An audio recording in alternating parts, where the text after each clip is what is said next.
medio camino entre Galicia y Castilla, el Bierzo conjuga lo mejor de ambas comunidades, destacando su clima templado y la frondosa vegetación. Esta comarca leonesa se desarrolla en torno a su capital, Ponferrada, a la que se accede por la autopista A6, que comunica Madrid y Coruña, o bien en tren. El Bierzo tiene una extensión de 2.828 kilómetros cuadrados y es rico en contenido cultural y en naturaleza. Alberga joyas del románico leonés y ejemplos del arte mozárabe. Pero lo que destaca de manera especial en esta comarca leonesa son las médulas, explotación de oro de época romana que ha sido declarada Patrimonio de la Humanidad, por la que transcurren diversidad de senderos de corto y medio recorrido. Su gastronomía y sus vinos tienen merecida fama.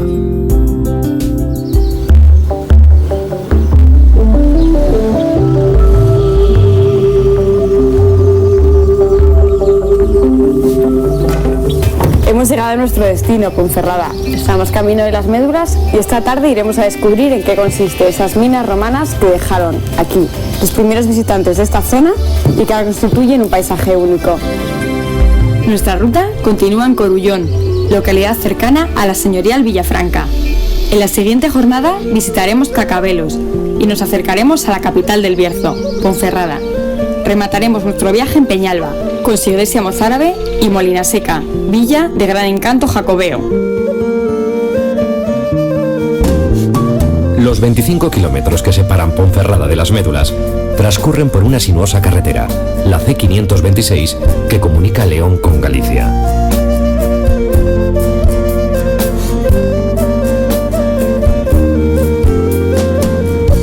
Al doblar los últimos recodos, avistamos los picos de tierra rojiza que se resistieron a ser derruidos. Una sobrecogedora panorámica que ayuda a comprender por qué este paraje está declarado Patrimonio de la Humanidad. ¿Quién no querría conservar tanta belleza natural otros 2000 años? Nos acercamos al aula arqueológica donde Teresa nos explicó sobre maqueta lo que luego veríamos in situ y el sistema de explotación de las minas. Las médulas es una mina, bueno, mejor dicho, era una mina de oro de época de los romanos, del siglo I y II después de Jesucristo. Fíjate, todo esto era un único monte. Desde aquí hasta el fondo hay 3 kilómetros de distancia y toda esta zona de aquí, toda esta la vaciaron los romanos utilizando agua. Agua que traían desde muy lejos. Acogían distintos ríos, los traían con una pendiente del 0,5% y llegaban aquí a las médulas. Hay canales que miden más de 100 kilómetros y están a 6 alturas diferentes. Lo traían hasta las médulas, lo embalsaban en grandes depósitos reguladores y de esos depósitos pasaban el agua a otros que son los depósitos de explotación. Cuando los romanos se enteraron de que estas tierras, habitadas por los astures, eran ricas en oro, se asentaron en ellas y se quedaron por aquí nada más y nada menos que 200 años. Las mentes científicas del imperio de Julio César idearon un sistema de explotación del mineral que pusieron en práctica en las montañas de las médulas y obligaron a los astures a trabajar para ellos, eso sí, como hombres libres.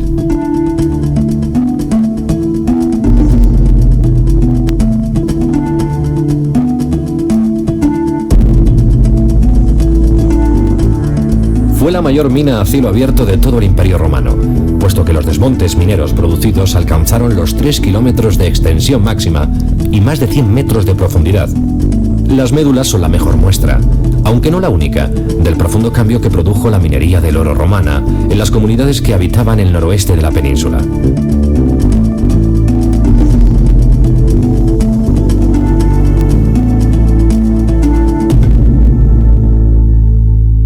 Las tierras se quedaron estancadas en estas colas de lavado al pie de la mina y llegó un momento en que la salida del agua hacia el río Sil se fue taponando y el agua, en vez de venir en esta dirección, basculó hacia este otro lado y se formó el lago de Carucedo, que es un lago artificial. Para nada pensaban los romanos de que se formase este lago. A pesar de la clara explicación geológica, después de varios días en el Bierzo, pudimos escuchar diferentes leyendas sobre la formación del lago de Carucedo. Casi todas tienen como trasfondo la ocupación romana con una princesa astur y un padre destronado por un coronel invasor, Carulio. El lago Somido tiene el mismo origen que el de Carucedo. En primavera se viste de nenúfares y aunque en un entorno tan de fábula estábamos casi seguros de que encontraríamos al menos un sapo encantado, no hubo suerte y seguimos nuestra ruta. Y es que, a lo largo del paraje de las Médulas, transcurren diversas sendas que pueden recorrerse a pie, en coche, en bicicleta o en 4x4.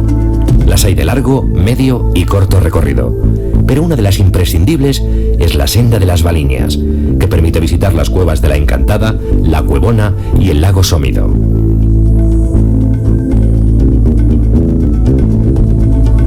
En la ruta de los poblados, los protagonistas son los castros, asentamientos de época romana y prerromana, de cuando los astures eran los dueños y señores de estas tierras y de su oro. Su situación, a varios metros de altura, permite tener unas interesantes vistas de las Médulas. En la senda de las Valiñas y en buena parte de otros recorridos, los castaños, cuyas hojas se visten de ocre en otoño y comparten sus ramas con las flores en primavera, dan sombra y cobijo al paseante. Teresa, las castañas del Bierzo son muy famosas en toda España. Claro, los romanos introdujeron el cultivo del castaño y desde entonces pues ha sido una de las fuentes económicas más importantes de esta zona. Hasta mediados del siglo pasado la gente comía castañas a todas las horas y además las vendían para la exportación. Fíjate, estos castaños pueden tener? Son centenarios, pues pueden tener 400 años. Por lo menos, ves que a pesar de que están quemados en el interior, siguen con vida, porque la parte vegetativa pues está todavía sana, todavía tienen algo, y mira cómo están ahora brotados, lo bonitas que son ahora las flores, porque están en plena floración. Luego las castañas se recogen en el mes de octubre. A principios de otoño. Más o menos a mediados de octubre hasta principios de noviembre, pues se recogen las castañas. A ver, Teresa, y ese castaño que hemos visto a la entrada del camino, cuéntanos. A ver, ese castaño era propiedad de los reyes de España cuando estuvieron aquí en 1999. El pueblo de las Médulas se los regaló. Y ahora fíjate. ¿Vienen ellos a buscar su fruto? Sí, no, se lo mandan. Todos los años le mandan la fruta del castaño. Impresionante, ¿dónde estamos? Esta es la cueva de la Encantada. Fíjate, esto es un fallo de una ruina montium. ¿Te acuerdas que te comentaba en el aula de la explicación que hacían pozos y galerías que se comunicaban, que no tenían salida y que metían el agua y eso se desplomaba? De haber resultado bien la ruina montium, ¿qué habría pasado? Que toda esta pared, ves ahí una galería, ¿sí? Ahí tienes otra. Pues esta pared que está ahora dada se habría desplomado y todos estos lodos los habría llevado el agua en aquella dirección. Camino del lago de Carucedo. Claro, como esto no se desplomó, pues por eso sabemos un poco lo que Plinio nos cuenta, que cómo era el sistema de la ruina montium. Y aquí es una pequeña certificación de eso.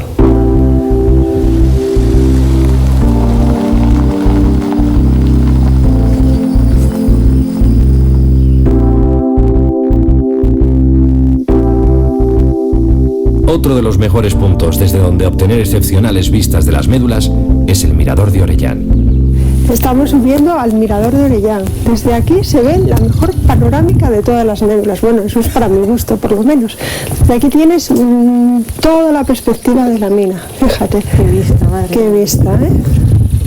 Todo esto que ves son los márgenes de seguridad que dejaban para que el monte pudiera reventar. Y esos valles es la parte que se desplomó. Todo esto llevaba en dirección hacia allí. El oro lo sacaron, digamos, de este valle. Claro, que todo esto de aquí era una montaña. Desde aquí hasta el fondo, hasta allá a lo lejos, hay 3 kilómetros de distancia. 3 kilómetros de recorrido que los turistas pueden hacer por las Médulas. Quiero decir, 3 kilómetros lineales. Recorridos puedes hacer mucho más. Muchísimos. Claro, puedes hacer hasta 12, 14 o si vas a ver los poblados, puedes hacer muchos más kilómetros. Por ejemplo, ir a esas cuevas, las que hemos estado, que están por aquí cerquita, ¿no? Bueno, te quedan bastante lejos desde aquí. Desde el aula arqueológica, en ir y volver tardas 1 hora y media. Pero si quieres subir desde allí, desde el aula, caminando hasta aquí, un tiempo orientativo de 3 horas, ir y volver, viendo las cuevas también, claro, haciendo un recorrido un poco completo. Antes de retirarnos a descansar, decidimos charlar con Bernardo para que nos explicara cómo sacarle el mejor partido a nuestra estancia en el complejo rural. ¿Qué es lo que ofertáis aquí? ¿Cuántas habitaciones tiene? ¿Y qué es lo que dais al huésped que venga aquí, a camino de las médulas? Lo que ofertamos pues es un reposo tranquilo, sin ruidos, en una finca de 29 metros cuadrados, arbolada, y que ofrece al viajero, que ofrece al huésped, pues un entorno con deportes, jardines, piscina, canchas de pádel, canchas de tenis, baloncesto, fulbito y algún juego ya en el interior, en los salones, pues que puede ser un billar, puede ser un ping-pong, que puede ser pues un futbolín. Y aparte de eso, pues le ofrecemos unas habitaciones que consideramos muy amplias, todas con baño, y que tienen una decoración pues hecha de madera y de piedra, y muchas de ellas son aguardilladas, y tenemos incluso una zona ya superior, en la zona aguardillada, pues con 6 habitaciones tipo suite, con hidromasaje y habitaciones muy bien decoradas, con piedra y madera en su interior. Resulta que era una casa antigua, una segunda casa familiar, entonces decidimos convertirla en una casa rural, que dimos el nombre de Camino Médulas porque está en sentido de Médulas, a 20 kilómetros exactamente, a 4 kilómetros del centro de Ponferrada, en una ubicación, yo diría que privilegiada, porque estamos en la zona de Cabrera, en la zona de Médulas, directamente en la zona de Cacabelos y de Villafranca, e incluso pues también los Ancares leoneses y Ancares de Lugo. A primera hora de la mañana, con las pilas cargadas y tras un reconfortante desayuno, iniciábamos nuestra segunda jornada en la que el románico leonés iba a ser el protagonista. La ruta comienza en Corullón, localidad que dista 26 kilómetros de Ponferrada, la mayor parte de las cuales transcurren por la A6. La influencia del Camino de Santiago que atraviesa parte de esta comarca queda plasmada en numerosas iglesias románicas. En Corullón, villa con un rico y extraordinario patrimonio, encontramos 2 ejemplos de principios del siglo XII. Nada más entrar en la localidad, a la derecha, y en un alto surge la iglesia de San Miguel. Hay que estar atento para no pasarse de largo, ya que aparece tras una ligera curva, aunque es fácil dar la vuelta y deshacer el camino andado. En su fachada principal destaca la puerta, enmarcada por un arco de medio punto y coronada por una arquería ciega de otros 3 arcos. La iglesia parroquial de San Esteban cuenta con 2 peculiaridades. La primera, compartida con la de San Miguel, son los canecillos. Se trata de pequeñas figuras decorativas, algunas con forma de animal y otra de carácter antropomórfico, en ocasiones en actitudes indecorosas. Su función era adoctrinar a los fieles sobre los pecados. La otra curiosidad es una torre-porche de 11 metros de altura, bajo la que se encuentra la puerta, aunque el acceso al interior, bastante austero, se realiza desde un lateral.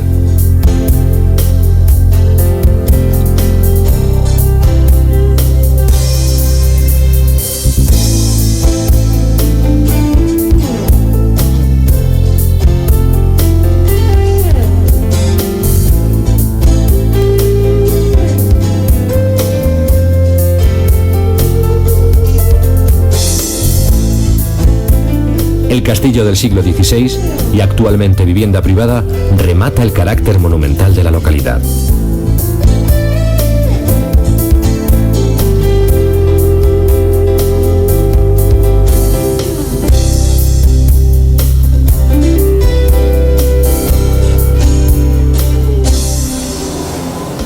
A 3 kilómetros de Corullón, deshaciendo parte del trayecto, se encuentra Villafranca del Bierzo, conjunto histórico-artístico desde 1965 y que fue durante años la capital de la comarca. A Villafranca se la conoce como la Pequeña Compostela. En esta denominación tiene mucho que ver la influencia del camino de peregrinación en la fundación de la ciudad y la iglesia de Santiago, en cuya puerta del perdón, en determinadas ocasiones, los peregrinos pueden obtener el jubileo. Esta localidad fue elegida por familias de nobles linajes para establecer en ella su residencia, y sus calles aún mantienen ese aire señorial. Los escudos de los Rodríguez de Valcarce y de los Álvarez de Toledo salpican muchas fachadas.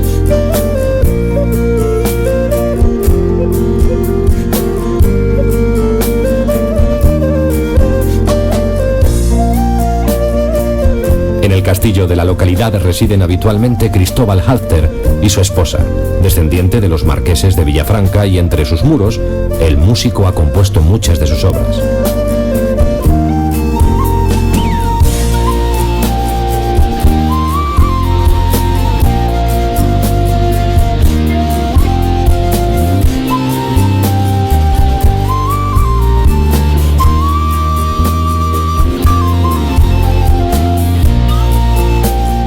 Nuestra cicerone de excepción es Conchi, concejala de turismo de la localidad, mujer emprendedora que contagia vitalismo, gran conocedora de cada rincón de la villa, su historia y su gente.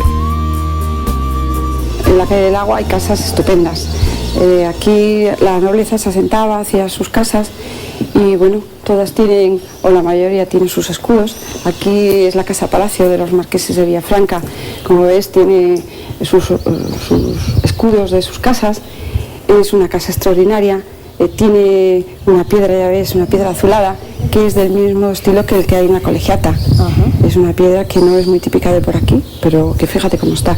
Y aquí tenemos, mira qué casa, más curiosa, es la casa de Torquemada.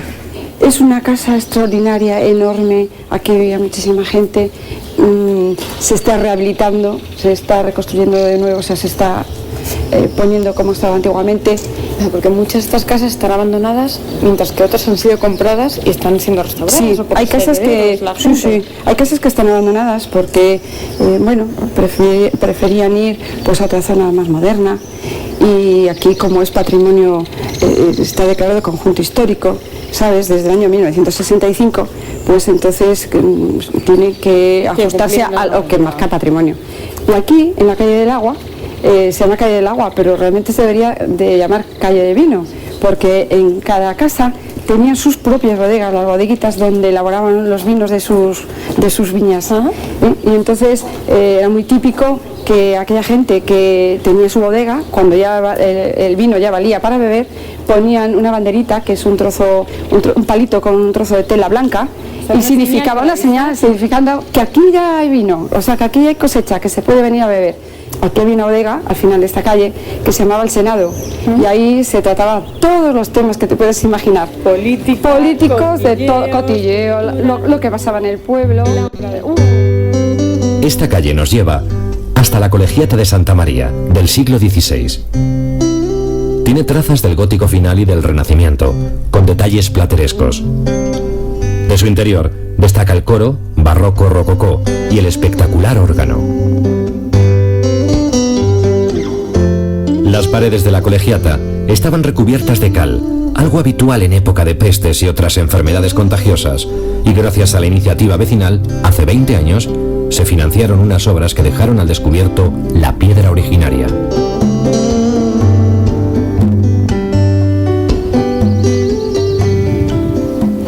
Bueno, pues aquí tenemos la iglesia de Santiago. Es una iglesia románica del siglo XII. Dentro hay un Cristo bizantino de gran valor. Y esta iglesia, aparte del Cristo bizantino, tiene una particularidad, que los peregrinos lo primero que se encuentran cuando llegan a Villafranca por el camino francés. Y en esta iglesia hay otra particularidad, y es que tenemos la Puerta del Perdón. La Puerta del Perdón está para aquellos peregrinos que en año jubilar compostelano no pueden llegar a Santiago por enfermedad, y cumpliendo con la confesión y comulgando y pasando por esta puerta, ganan el jubileo. Por lo tanto, aquí tenemos esta puerta, que es una puerta maravillosa y que es la única con Santiago de Compostela que tiene el privilegio de ganar el jubileo. Pues vamos a reponer fuerzas, así que hemos visto esta iglesia preciosa. Ahora vamos a comernos una empanada de batallón, que es típico de la zona, y que no solamente hay que ver cultura, también hay que comer un poquito. Deseosa estoy. Venga, vámonos. Bueno, pues nada, vamos a entrar, que vamos a bajar aquí la empanada de batallón. Nos vamos a tomar un buen trocito de empanada, muy buenas. Hola. ¿Queríamos un trocito de empanada de batallón? Bien. Para tomar, ¿verdad? Sí. ¿Qué lleva esta empanada, Conchi? Pues mira, lleva patata, cebolla, unos trocitos de tocino y unos trocitos de chorizo, todo adobado con pimentón y un poquito de aceite, se mete en la masa, al horno y riquísimo. ¡Qué apetecible! Está buenísimo, ya verás, ya. 2 horas el aperitivo. Gracias. Te espero que te sirva, ¿no? Tiene muy buena pinta. ¿Y es típico de aquí, de Villafranca, Pues sí, de toda la zona del Bierzo? Yo creo que es de toda la zona del Bierzo. De toda la zona. Sí, ya ves qué pinta tiene. Bueno, pues gracias, vamos a probarla. Está buenísima, ¿eh? Después del recorrido que hicimos por Villafranca, reponemos fuerzas con esto. Bueno, Conchi, pues muchas gracias por enseñarnos esta bonita villa y por invitarnos a degustar esta buenísima empanada de batallón. Pues muchas gracias y que vengan a Villafranca, que hay mucho que ver. Gracias.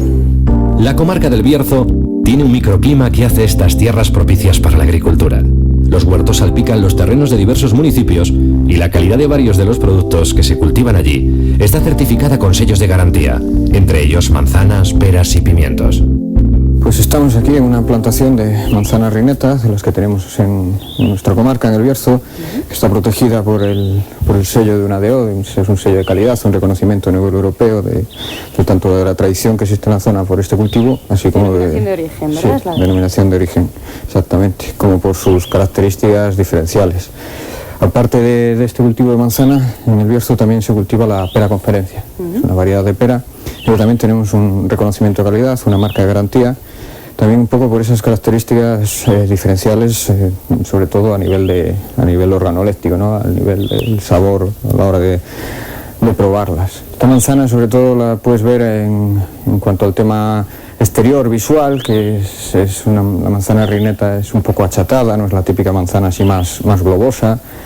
Luego tiene una capa marrón que la recubre, que la hace muy diferenciable cuando la ves visualmente.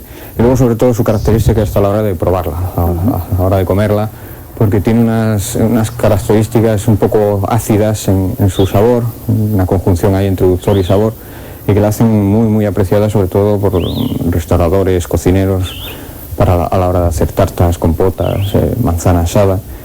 Y para el pimiento asado, que seguramente probéis en alguna comida, también tenemos otro sello de calidad, un EGP, un reconocimiento europeo que nos protege en todas estas producciones que tenemos en la zona. Y luego para la pera conferencia, que es la otra fruta que teníamos con sello de calidad aquí en el Bierzo, tiene unas características de un dulzor, unos niveles de dulzor muy agradables, ¿no? Es una pera grande, también tiene esa capa exterior, ese rosetting que la hace diferenciable, y luego a la hora de probarla pues te quedas enamorado de ella, es un sabor que tienes que repetir. Y solo te quedaría pues probar una manzana de estas. Los vinos del Bierzo también cuentan con denominación de origen. A las afueras de Cacabelos se encuentra uno de los pagos de las bodegas Dominio de Tares. Allí hemos quedado con sus responsables.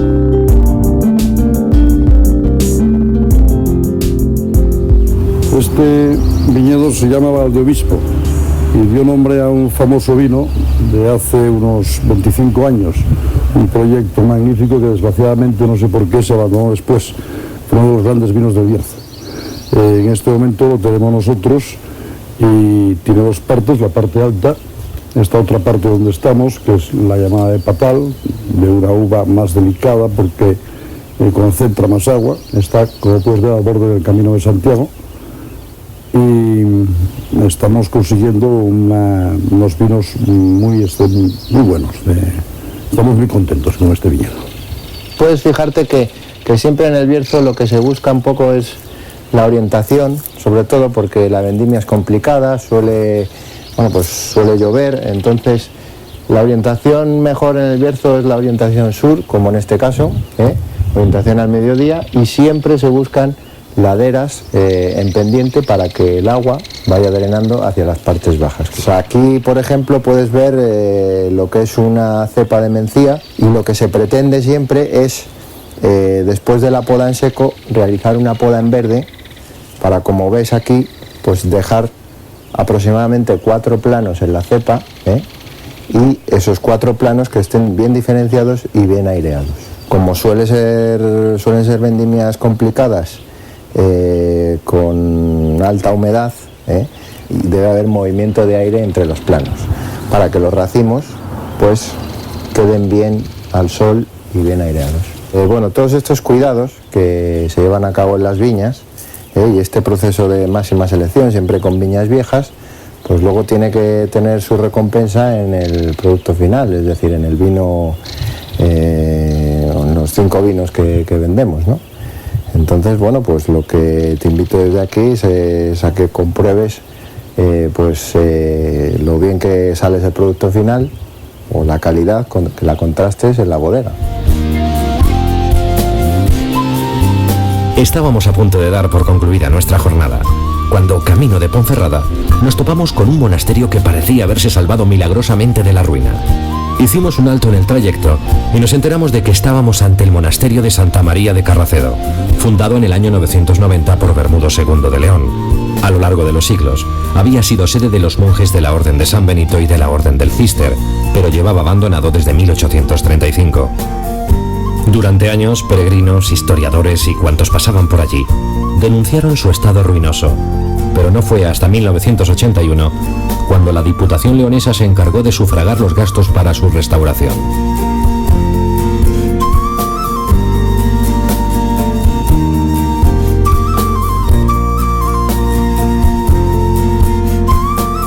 La sala capitular, con sus capiteles y la grandiosidad de la llamada cocina de la reina, nos causaron admiración.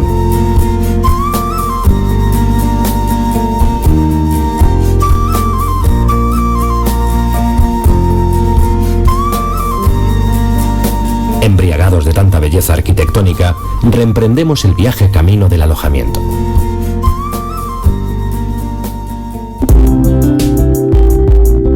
A la mañana siguiente, nuestro objetivo era Cacabelos, a 15 kilómetros de Ponferrada, una vez más por la A6. Allí nos habíamos citado con Meli.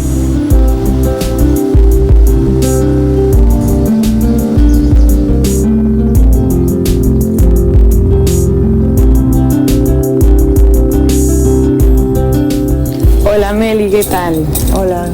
¿Qué sitio más bonito me has citado, eh? Pues ¿Dónde sí. estamos? Pues mira, os he situado aquí, puesto que estamos en pleno Camino de Santiago, para mostraros un edificio de arquitectura popular y luego ya pues más adelante seguimos enseñándoos distintas partes de Cacabelos. En el mismo Camino de Santiago llegaremos a la Capilla de San Roque y después bajaremos hasta la plaza para ver la iglesia parroquial de Santa María. Y luego también, continuando por el Camino de Santiago, pues pasaremos por el puente del río Cúa y luego pues ya al santuario de la Quinta Angustia, de albergue de peregrinos. Dinos, ¿qué es lo que tiene de especial esta casa, esta construcción típica berciana? ¿Cuáles son sus características? Bueno, pues en principio están construidas con piedra de canto rodado, luego pues los tejados siempre en pizarra. Material típico de la zona de aquí. Típico de la zona. Y de las balconadas de madera también, muy típicas y muy representativas. ¿Y estos maizales que vemos aquí secándose? Bueno, eso representa un poco pues ya al pasado.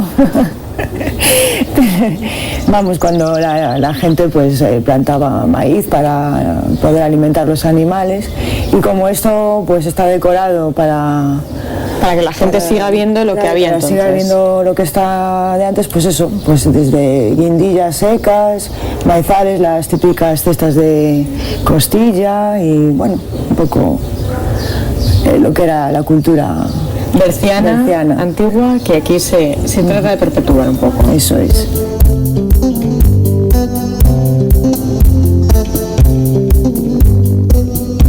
Estamos llegando ya a la iglesia de Santa María y aquí pues nos encontramos con el ábside románico, que es de aquí, ¿no? Es esto, sí, de aquí. Y es lo único que se conserva de la anterior iglesia parroquial de Santa María del 1108 y el resto pues ya es una reconstrucción del siglo XVI. Pues entramos a verla. Sí, vamos a ver el relieve de Niño Jesús jugando a las cartas con San Antonio Padre. Ah, sí, muy curioso, ¿no? Sí, sí, muy curioso. En el interior de la iglesia, el ábside románico, único resto de la construcción original de 1108, acoge una capilla dedicada a la Virgen. Una pleno Camino de Santiago no puede faltar la figura de Santiago Apóstol, ¿no? Por supuesto, estamos en pleno Camino de Santiago porque a Cabelos pues pasan miles de peregrinos durante todo el año y bueno, solo nuestro albergue pues recoge alrededor de 11.000 peregrinos durmiendo. Luego, ¿Al año? Al año. Luego ya los que pasan pues muchos más.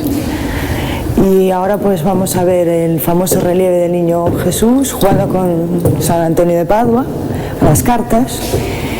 Es curioso, es el único que existe en el mundo y bueno, su autor es anónimo, es del siglo XVIII y se cree que, bueno, que quiso reflejar un poco el espíritu jugador del pueblo de Cacabelos. Pero creo que este retablo tiene otra ubicación normalmente, ¿verdad? Está aquí prestado, digamos. Pues sí, siempre está situado en la puerta de la sacristía del santuario de la Quinta Angustia. Como ahora se encuentra en restauración, pues la han trasladado aquí para que todo el mundo la pueda visionar. ¿Está cerca del santuario? Pues sí, cerquita, pasando el puente del río. Pues vamos a verlo. Venga.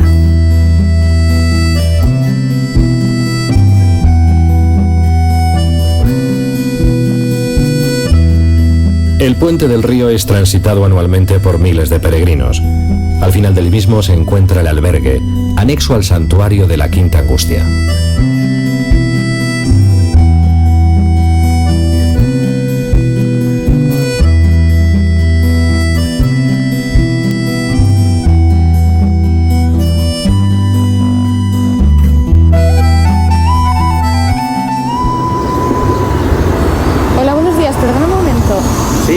Estás haciendo el camino, ¿verdad? Sí. ¿Cuántos días lleváis andando? Estamos andando 26 días. Tenemos 7 semanas por hacer eso. ¿De dónde vienes? ¿De dónde eres? Somos de Finlandia. ¿Y dónde has empezado el camino? Empezamos en Saint-Jean-Pied-de-Port, está 4 de mayo. ¿Y por qué lo hacéis? ¿Cuál es el motivo de venir a hacer el camino? Soy muchos. Un poco espirituoso, un poco deportivo, un poco cultural. Muchos.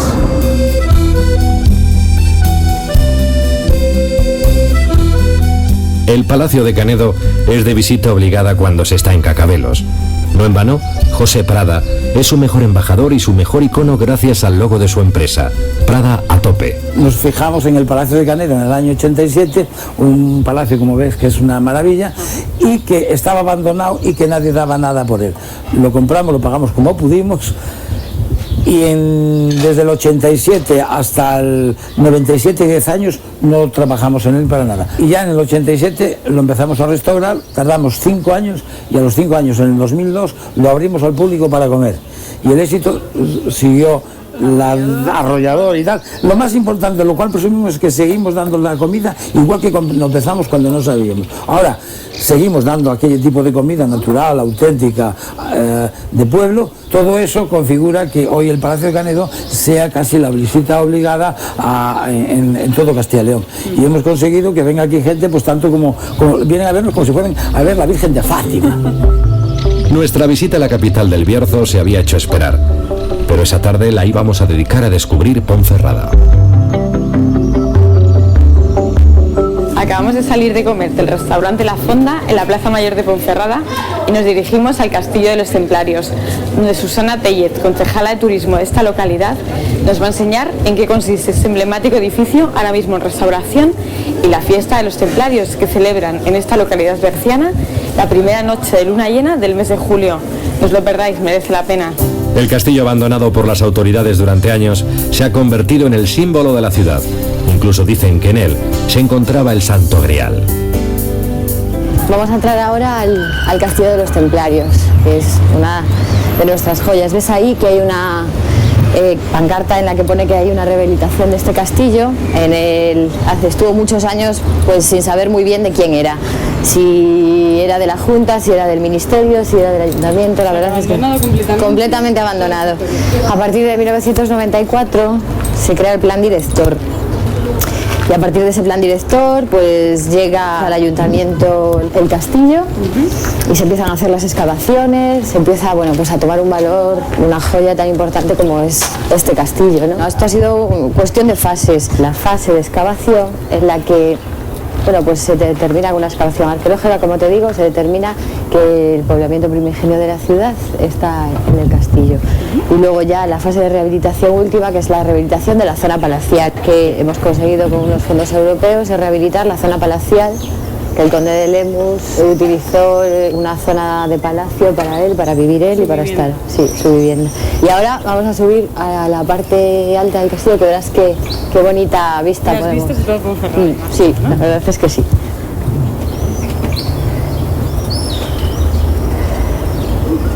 Mira, ¿has visto? Qué vista tan magnífica. Pues todo lo que ves por aquí, esta zona es el casco antiguo de Ponferrada, con la Basílica de la Encina, la Plaza de la Encina, con el Templario, y ese edificio con esa maravillosa vegetación es el Museo de la Radio. Y bueno, pues en esa zona, en la zona del casco antiguo, lo que hacemos dentro de poquito tiempo, en julio, lo que hacemos es la noche templaria. Ubicamos talleres infantiles, mercado medieval, aquí en el patio del Pozo, donde hemos estado ahora, hacemos la cena medieval, englobado todo en el casco antiguo, de una forma de ver la ciudad diferente y de una forma de divertirse distinta también, desde el punto de vista templario. Siglos de historia a sus espaldas, iglesias, castillos, plazas. Pero nos preguntábamos cómo vivirían los jóvenes de hoy en día en esta capital de comarca. Quedamos con Marta para que nos lo contara. Marta, qué bonita plaza en la que estamos. Pues nos encontramos en la plaza de la Encina. ¿Y de dónde procede el nombre?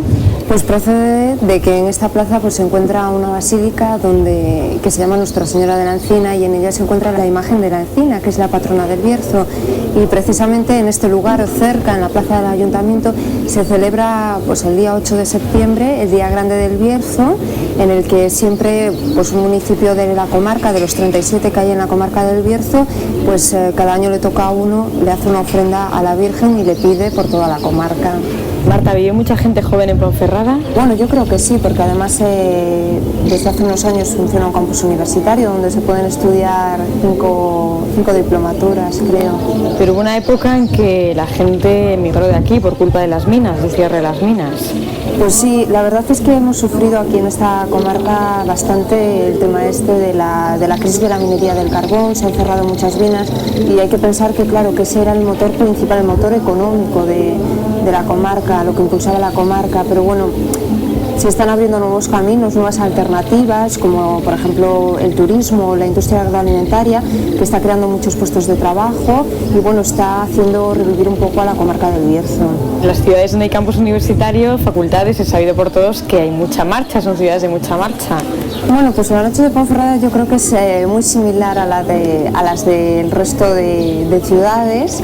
Lo que ocurre es que, claro, aquí somos una cabecera de comarca en el que se acercan durante los fines de semana mucha gente que vive en los pueblos y en las cercanías y la verdad es que sí que yo creo que sí que gozamos de un ambiente nocturno, bueno, pues que es conocido en toda la zona, ¿no?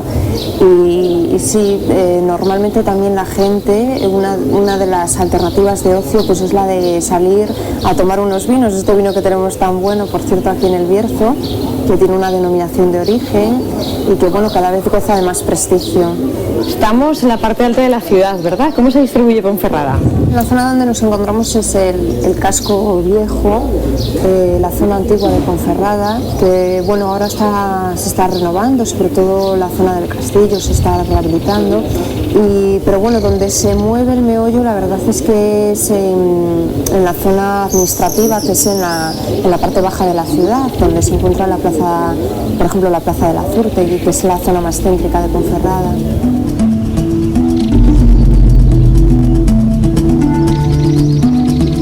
A Ponferrada tampoco le falta embajador, el periodista Luis del Olmo. En su honor, la ciudad creó el Museo de la Radio.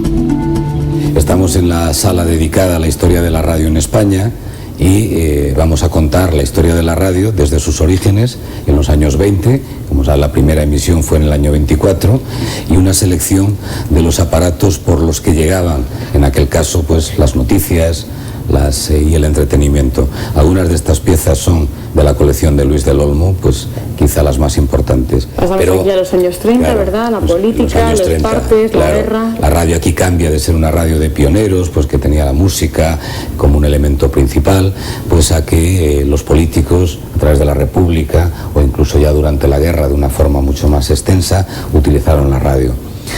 Y pues los aparatos que hicieron furor en aquella década o que estuvieron de moda, que como puedes ver ya se acercan un poco más a lo que todos hemos podido conocer. Algunas, como por ejemplo esta, que es una radio alemana que tiene todavía la esvástica de Hitler y que es el aparato que se construye para que todos escucharan las consignas del Führer en Alemania. Después de la guerra, pues la foto que define un poco el panel es Franco. Con Manolete arriba. Con Manolete, evidentemente, entrevistado por Matías Prats, que es un poco lo que define, pues hay fútbol, hay toros, hay programas religiosos. Es la época en la que, pues quizá con esa parrilla de programación que ponemos se puede entender mejor qué es lo que oían las personas en los años 40. Entre las cosas que oyeron en esa década fue la llegada de Eva Perón, que fue todo un acontecimiento en España y que fue recibida por Franco, y que el museo guarda un documento sonoro muy bonito, y yo creo que, si te parece, podemos escucharlo, cómo fue aquella llegada de Eva Perón a España.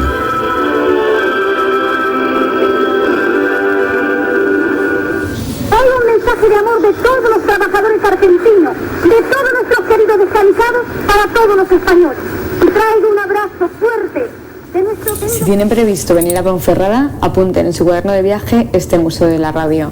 Conocerán toda la historia del mundo radiofónico español desde los años 20 hasta la actualidad, y todo el legado de radios de Luis del Olmo que ha prestado este museo. No se arrepentirán.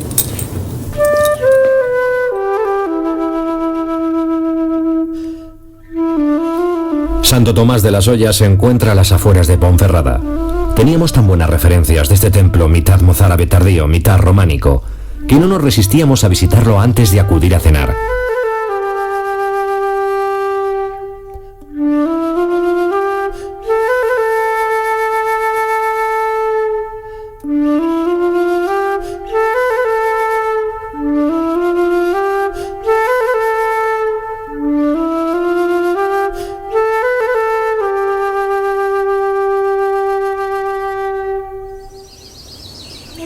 En nuestra cita gastronómica, los protagonistas iban a ser dos productos de la zona: los pimientos asados y el botillo. Óscar es todo un experto en este tipo de embutidos bercianos. Es el presidente del Consejo Regulador de la IGP Botillo del Bierzo y miembro de la Cofradía del Real Botillo. Tras su recomendación, decidimos visitar al día siguiente Peñalba, donde la cofradía impone las capas a sus nuevos miembros. Bueno, María, creo que has disfrutado de paisajes de Bierzo, has visto las plantaciones de pimientos, plantaciones de manzanas.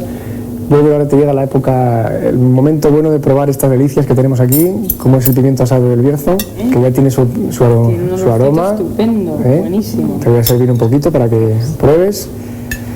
Y nada, explicarte, bueno, ya que has visto las fincas, decirte, bueno, pues que este pimiento tiene un proceso totalmente artesanal. Cuando llega el mes de septiembre, que tornan su color rojito, pues se recogen manualmente, se llevan a la industria de forma inmediata y se asan en unos hornos que son tipo plancha o tipo hornos giratorios, con el fin de quemar esa piel que tienen alrededor.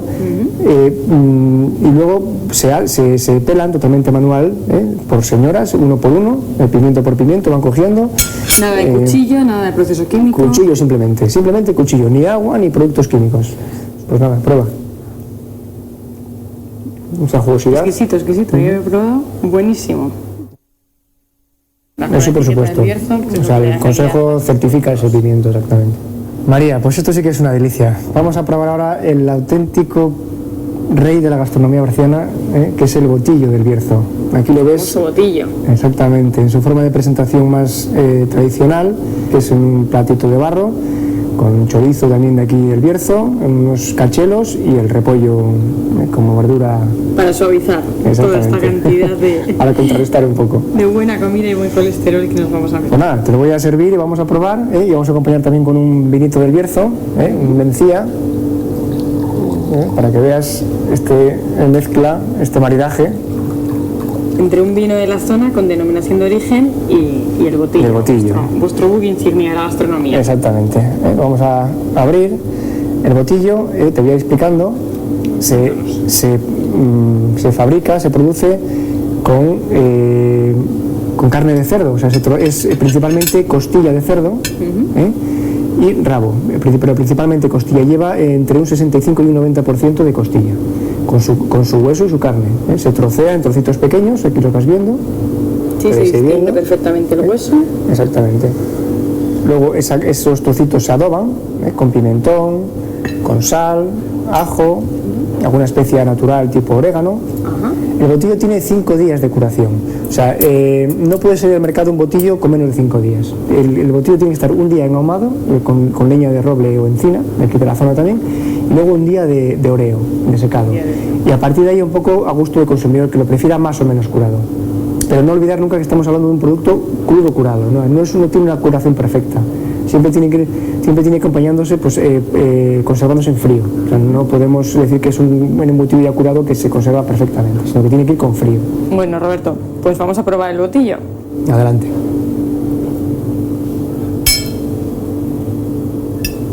Buenísimo. Y en este paseo que estáis haciendo por el Bierzo, no dejéis de visitar Molina Seca, un pueblo ahí a la entrada del Camino de Santiago, en el que tenemos un monumento al botillo digno de ver. Pues iremos a verlo. Gracias por la recomendación, Roberto. Espero que os guste.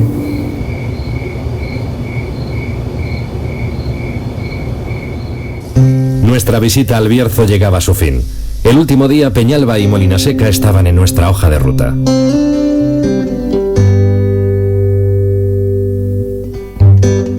A 20 kilómetros de Ponferrada, por una carretera rodeada de bosques, cascadas naturales y arroyos de alta montaña, después de 40 minutos de viaje, llegamos a Peñalba. Peñalba es otro de esos pequeños rincones del Bierzo que nadie puede dejar de recorrer durante su visita a esta comarca. Es un pueblo de espectacular belleza, declarado Conjunto Histórico Artístico Nacional, cercano a Ponferrada. Su trazado arquitectónico, de carácter medieval, nos proporciona una apacible sensación.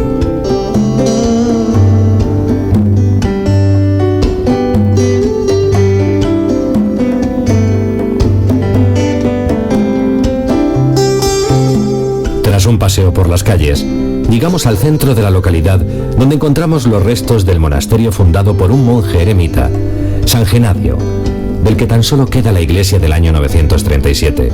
Un sencillo templo, en apariencia, pero una auténtica joya del mozárabe español, digna de ser conservada. A las afueras de la localidad, sobre el río del Silencio, se mantiene la Cueva del Monje, lugar donde se retiraba el santo a meditar, siendo obispo de Astorga.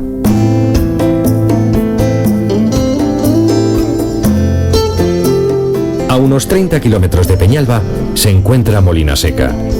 500 metros antes de entrar en la localidad, encontramos el monumento al botillo que ya mencionó Roberto el día anterior. Sus calles, con su arquitectura autóctona, rebosan tranquilidad.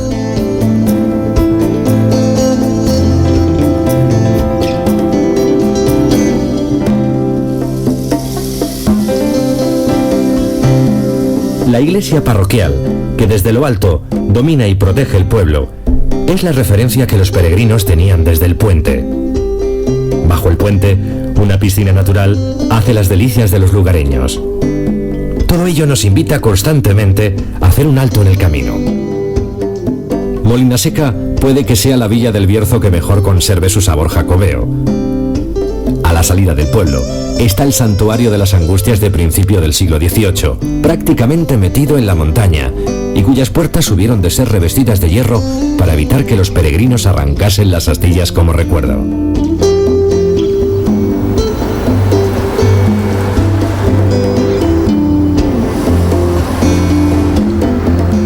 Aún nos quedaba un compromiso por cumplir: visitar las bodegas Dominio de Tares, donde teníamos una cita con Pedro para probar sus ricos caldos madurados en barrica.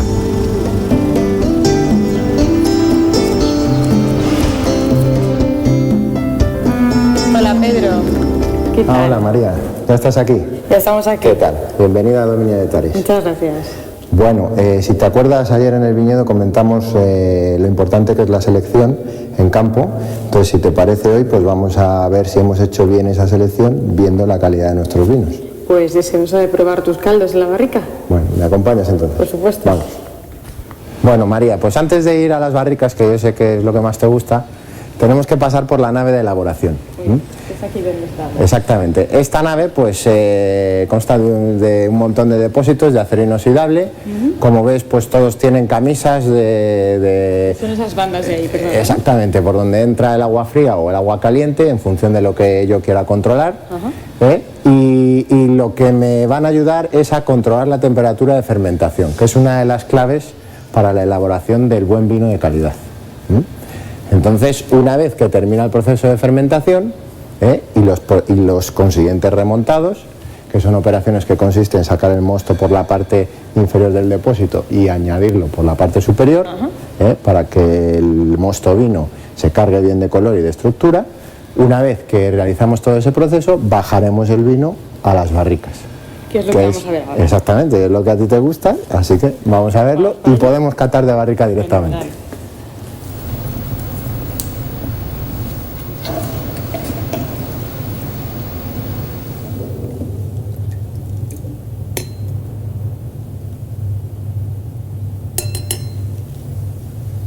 María, pues estamos en una de las salas de barricas de Militares. Aquí hay aproximadamente unas 1.300 barricas. Como ves, están todas apiladas por grupos. Y bueno, pues tenemos roble francés, distintas tonelerías, y tenemos roble americano de distintas tonelerías también. Entonces, bueno, pues aquí se van apilando las distintas barricas que van a dar lugar a los distintos vinos. Y posteriormente pues se realiza una cata de las mismas, que es un poco lo que vamos a hacer nosotros. Entonces, concretamente esta barrica pues se presupone que va a ir dirigida a la elaboración de nuestro vino un poco más conocido, más comercial y más aceptado, que es el Cepas Viejas.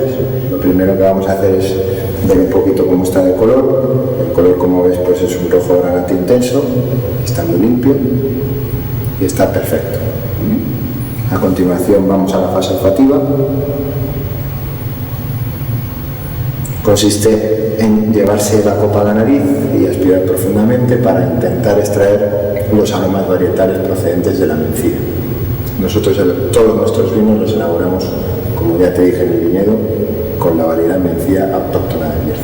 Y ya por último, pues la última fase, que es la fase gustativa, en la que vamos a ver si estructuralmente el vino cumple con las características deseadas. Entonces se trata de mover el vino bien por toda la boca e intentar, bueno, pues comprobarlo.